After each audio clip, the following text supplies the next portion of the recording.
नमस्कार। इस गहन चर्चा में आपका स्वागत है। आज हम उन स्रोतों को देख रहे हैं जो एक श्रोता ने हमें भेजे हैं। ये श्रीहित प्रेमानंद जी महाराज के उनके प्रवचनों के YouTube ट्रांसक्रिप्ट्स हैं और इनमें कई अहम विषयों पर बात हुई है, जैसे हमारे अंदर जो संघर्ष चलते हैं उन्हें कैसे समझें, फिर आध्यात्मिक उन्नति का रास्ता क्या है, भक्ति, शरणागति, इनका असली मतलब क्या है, और हाँ, जीवन की जो मुश्किलें हैं उन्हें आध्यात्मिक नजरिए से कैसे देखा जाए। हमारा मकसद बस ये है कि इन प्रवचनों की जो मुख्य बातें हैं, जो गहरी सीख है, उसे थोड़ा सरल करके स्पष्ट रूप से सामने रखें ताकि हम सब कुछ व्यवहारिक ज्ञान ले सकें। तो चलिए शुरू करते हैं। स्रोतों में एक बड़ा दिलचस्प उदाहरण था जेम्स वॉट और भाप के इंजन का। सुनने में तो ये साइंटिफिक लगता है ना, लेकिन इसका आध्यात्मिक पहलू क्या है? हाँ बिल्कुल, ये गाने सटीक है। कहानी तो शायद कई लोगों ने सुनी भी होगी कि कैसे जेम्स वॉट ने देखा था बचपन में कि केतली का ढक्कन है और भाप उसे बार बार उठा रही है, चाहे उस पर वजन भी रख दो। और उसी छोटी सी घटना से उन्हें वो भाप के इंजन की प्रेरणा मिली जिसने पूरी औद्योगिक क्रांति ला दी। तो यहाँ महाराज जी इसी उदाहरण का इस्तेमाल कर रहे हैं हमारी अंदरूनी स्थिति को समझाने के लिए। अंदरूनी स्थिति मतलब हमारे मन की उथल पुथल, वो सब? हाँ बिल्कुल, हमारे अंदर जो अलग अलग तरह की अग्नि या कह लीजिए जलन महसूस होती है, जैसे काम की इच्छा, वो कामाग्नि है, या गुस्सा है, क्रोधाग्नि, या कोई और भी तेज बेचैनी, ये असल में एक बहुत बहुत शक्तिशाली ऊर्जा है। जैसे भाप में ताकत थी ना, वैसे ही इस अंदर की ऊर्जा में भी जबरदस्त शक्ति है। अगर हम इस ऊर्जा को मतलब दुनिया की बेकार चीजों में, भोग विलास में या लड़ाई झगड़े में यूं ही बर्बाद न करें तो इसे आध्यात्मिक प्रगति के लिए इस्तेमाल किया जा सकता है। ये हमारे लिए ईंधन बन सकती है, बिल्कुल वैसे ही जैसे भाप इंजन के लिए बनी थी। अरे वाह, ये तो बहुत ही दिलचस्प बात है, क्योंकि आमतौर पर तो हम अपनी बेचैनी, अपने गुस्से या इच्छाओं को नेगेटिव ही मानते हैं ना, और कोशिश करते हैं कि उन्हें दबा दें। हाँ, पर आप कह रही हैं कि इन्हें दबाना नहीं बल्कि दिशा देनी है। बिल्कुल सही पकड़ा आपने। महाराज जी यही समझा रहे हैं। इस ऊर्जा को दबाने से या कहिए बुझाने की कोशिश करने से हमारी जो आध्यात्मिक शक्ति है वो कमजोर होती है, क्षीण होती है, और दुनिया की चीजों में हमारी पकड़ और मजबूत हो जाती है, वो भोगा शक्ति बढ़ जाती है।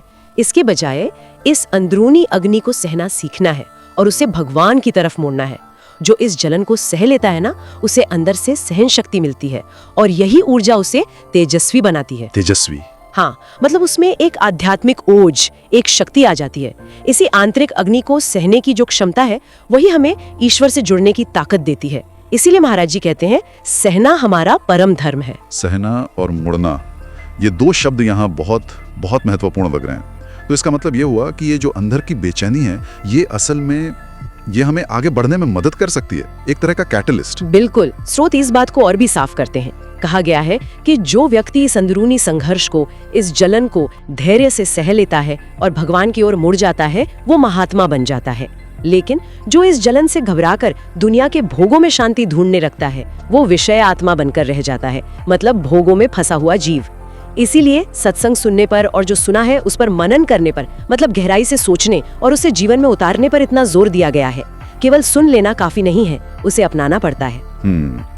ये समझ में आता है कि अंदर की ऊर्जा को साधना कितना जरूरी है।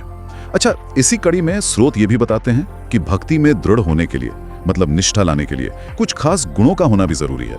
वो 6 गुण कौन से हैं? ये 6 गुण तो जैसे भक्ति माँ की नींव जैसे बताए गए हैं। पहला है हर हाल में क्षमा करने का भाव। किसी ने कितना भी बुरा क्यों ना किया हो, उसे माफ कर देना। कहा गया है कि क्षमा में इतनी शक्ति है कि वो अपराधी का मन भी बदल सकती है। अच्छा। दूसरा गुण है समय बर्बाद ना करना। किसी भी बेकार की चीज में, इंसान में या जगह में उसमें उलझकर अपना कीमती समय गंवाना नहीं। तीसरा, जो चीजें शास्त्रों के अनुसार इस्तेमाल करने की अनुमति है भी, मतलब अनुमत भोग सामग्री, उनका भी कम से कम सेवन करना, सिर्फ जरूरत पूरी करने के लिए, न कि स्वाद या मजे के लिए। ठीक है। और बाकी 3? चौथा गुण है निराभिमानी रहना, मतलब मान अपमान से ऊपर उठ जाना। सम्मान मिले तो उसे जहर जैसा समझो और अपमान मिले तो उसे अमृत समझकर स्वीकार कर लो। मन लगाए रखना पूरी लगन के साथ। और छठा जो सबसे महत्वपूर्ण है, सद्गुरु के प्रति पूरी तरह शरणागत हो जाना। जैसे कोरा कागज होता है ना, जिस पर गुरु जो चाहे लिख दें, अपना दिमाग नहीं लगाना, बस गुरु के आदेश का पालन करना। ये 6 गुण सुनने में तो ठीक है, स्पष्ट है, लेकिन इनका असली परिणाम क्या होता है? मतलब इन्हें जीवन में उतारने से मिलता क्या है आखिर?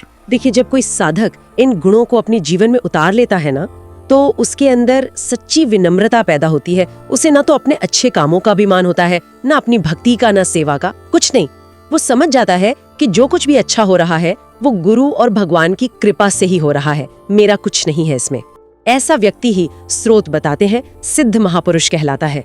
और एक बहुत बहुत मार्के की बात कही गई है इसमें कि बिना गुरु कृपा के अगर कोई थोड़ी सी भी साधना या अच्छा काम कर ले तो उसमें अभिमान आ जाता है, लेकिन जब पूर्ण शरणागति होती है और इन गुणों के साथ व्यक्ति ये महसूस करता है कि मैं प्रभु का हूँ और प्रभु मेरे हैं, ये उसका भगवान से एक सनातन कभी न टूटने वाला रिश्ता है, तब उसे भगवान की प्रेम भरी लीलाओं का अनुभव होने लगता है। तो इसका मतलब ये हुआ कि ये गुण हमें उस अहंकार से बचाते हैं जो अक्सर साधना के रास्ते में आ जाता है। हाँ। है ना?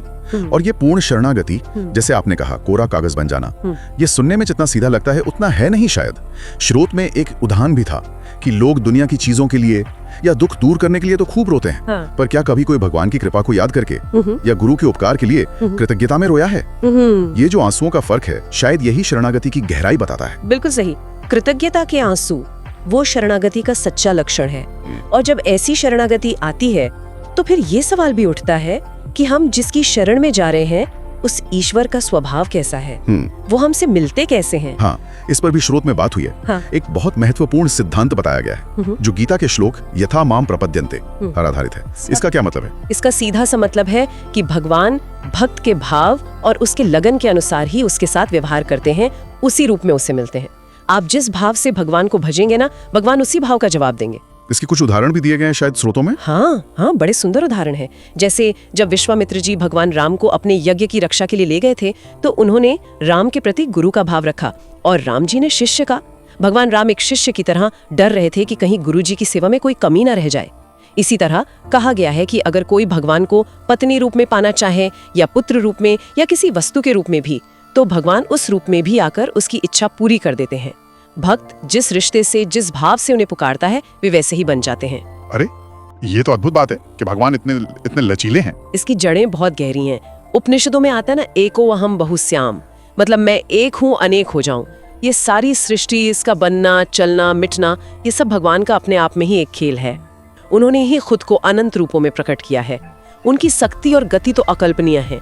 कहा गया है कि उनकी गति मन से भी तेज है, गरुड़ से भी तेज है।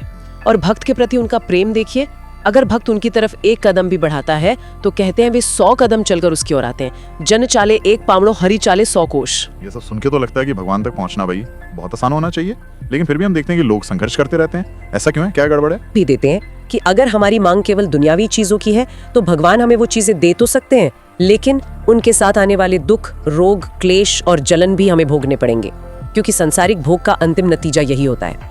तो चुनाव हमारा है कि हम भोग मांगते हैं या योग, सांसारिक सुख मांगते हैं या भगवदीय आनंद।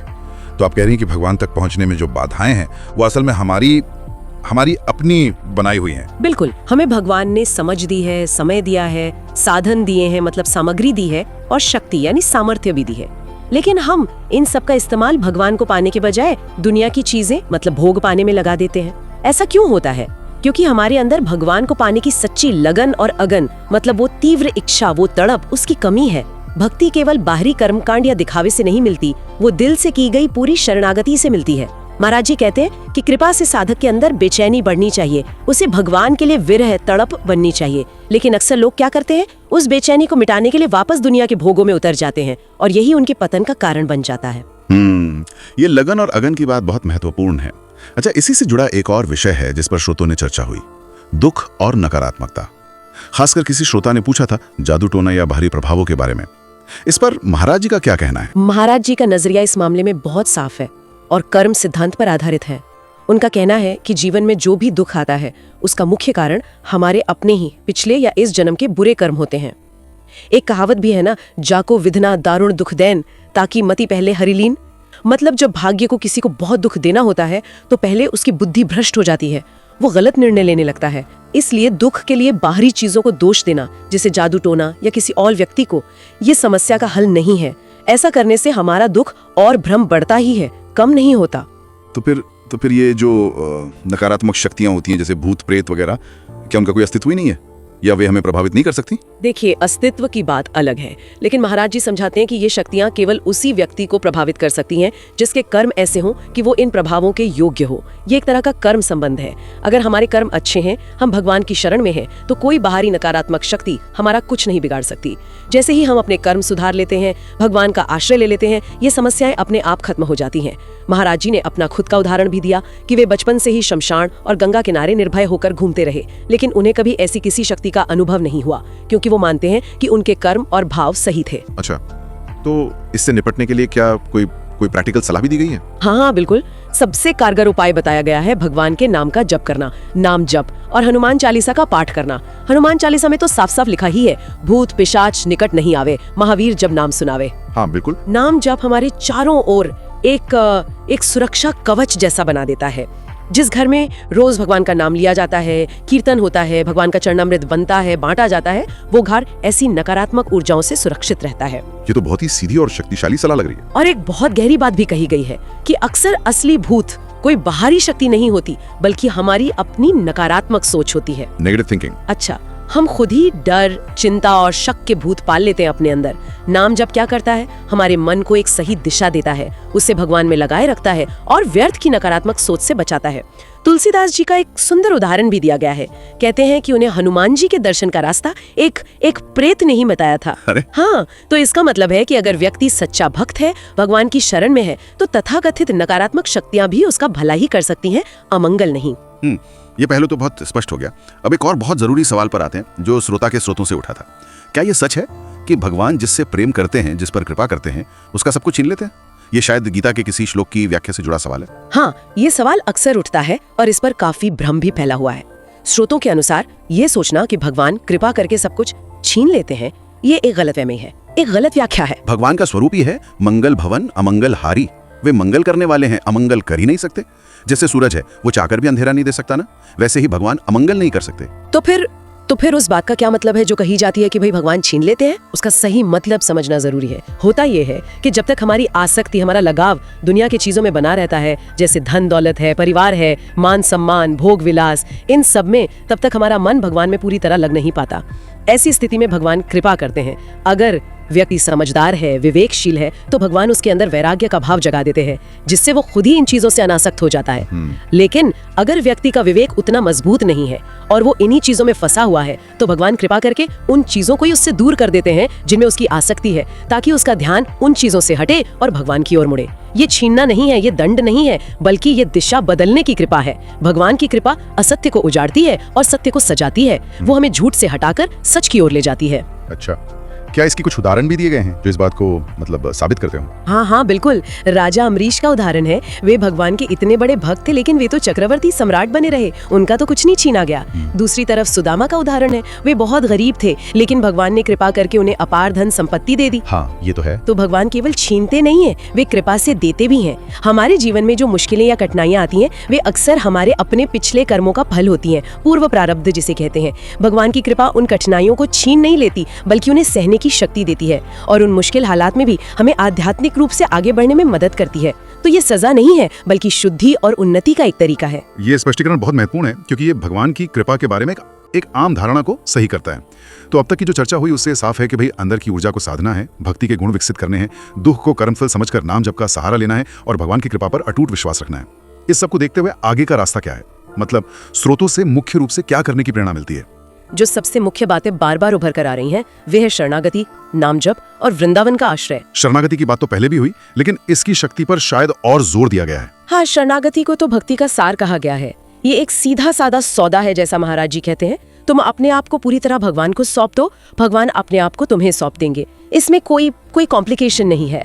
और सबसे बड़ी बात यह है कि अगर हमारी शरणागति सच्ची है, दिल से है, मैं प्रभु का प्रभु मेरे, ये भाव अगर पक्का है, तो हमारी गलतियों और कमियों के बावजूद हमारी मुक्ति निश्चित है।